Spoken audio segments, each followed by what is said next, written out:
Great to have your company on Sky News across Australia. Now, Australian businesses are being urged to fight back against growing diplomatic tensions between Australia and China amid increased tariffs on Aussie exported goods. Sam Kennard, CEO of Kennard Self-Storage, is leading the call to arms, calling for a united business front and encouraging others to review their supply contracts. I caught up with Sam Kennard just a short time ago. Since I first made the comment on Twitter, there's been overwhelming support. You know, a lot of people through various social media channels, whether it's LinkedIn or Twitter, you only have to look under the tweet that I made to sort of count up the ratio of support. I would imagine sort of 50 to 1. There's hardly anyone has given me any blowback on that. Which is extraordinary, Sam, when you consider that Twitter is such a left-wing instrument when it comes to social media. What did you think of that grotesque tweet that was put out a few days ago by the Chinese Deputy Foreign Secretary? It's caused a lot of drama, it's caused a lot of comment. What did you personally think of it? Yeah, I thought it was appalling. It was a strange, unusual escalation. I didn't understand it. I don't think someone of that position does anything like in freelance or rogue. They would have known that and would have been somewhat orchestrated. It was a very strange thing to do and a very hostile, I think, sort of signal to send.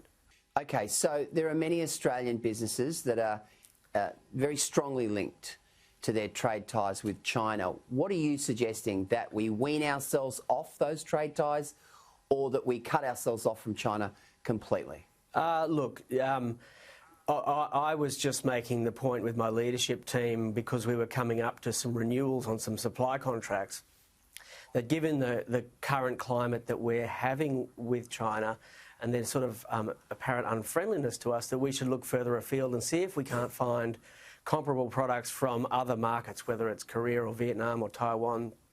Since I've sort of made that comment online, I've had a number of alternative suppliers reach out to me and suggest that they sort of we start talking to them already from Vietnam and from Korea indeed, sort of to say, we're here. So, it's just something to look around and not think that China's the only market that we can source these products from. Well, that's interesting you say that, Sam, because yesterday I had Senator Matt Kennard on the show and he said, 25 years ago, our relationship with China was very good, but we didn't have much in the way of trade. Now it's not very good, and we are about a third of our export industry is reliant upon China. And yet China have made it very clear that they really don't want to do business with us anymore.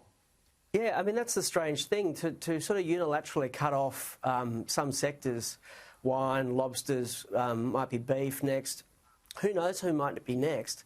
It just shows that this is a relationship that is at risk, and that Australians commercially shouldn't be dependent on. Australian businesses should limit their dependence on China.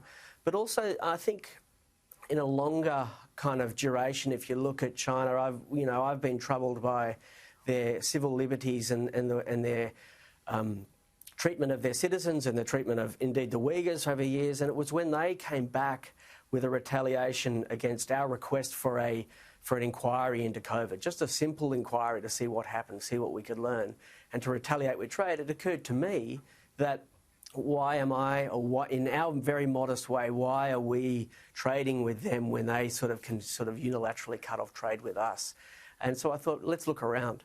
We've certainly seen politicians, Pauline Hanson, Mark Latham, suggesting that we should boycott Chinese products, that we, Australians, should retaliate in a way in which we just don't buy their products. Is that realistic? Look, it's difficult. The China supply chains are well established in their deep channels that are going to be hard to shift quickly. It'll take some time and preferencing other places to originate sort of our supply from. So these things will take time. You can't pivot on these sorts of things quickly. But it does take. I think the point that they're making is that it's a discretionary thing that consumers can make, and that's the point that I'm making. At our level, we have a degree of discretion.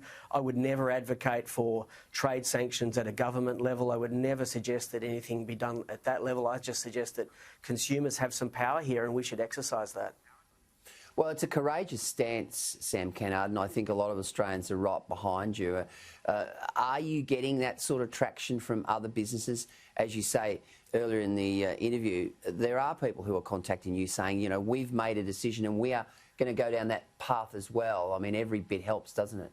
Yeah. I've had a number of businesses tell me that they've made this decision some time ago. And so in some ways, I might be a little late to this, you know, insight. Some people have already done this and said, we're going to remove our dependency. We're going to, for whatever reason, whether it's commercial or whether it's ethical, but they're not going to trade with China. And so, yeah, so it's something that has probably illuminated in the last sort of few weeks that people might think more hard about, more closely, scrutinise more closely. What do you say to those people who suggest that China is too big, too strong, too fast in many respects to sort of ignore that we have to engage with them, and if we go down this path, it could ultimately backfire on us?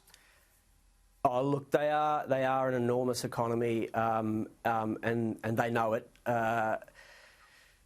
I don't think that, you know, maybe it'll send a signal that if we could move the needle on the trade, that they should be a little bit more constructive with their trading partners, and that would be a nice outcome, that maybe they wouldn't escalate to hostility, but it would get them to sort of talk to us and re-engage with us. And I think the politicians should do their things at a diplomatic level, but to the rest of us, we might feel a little helpless.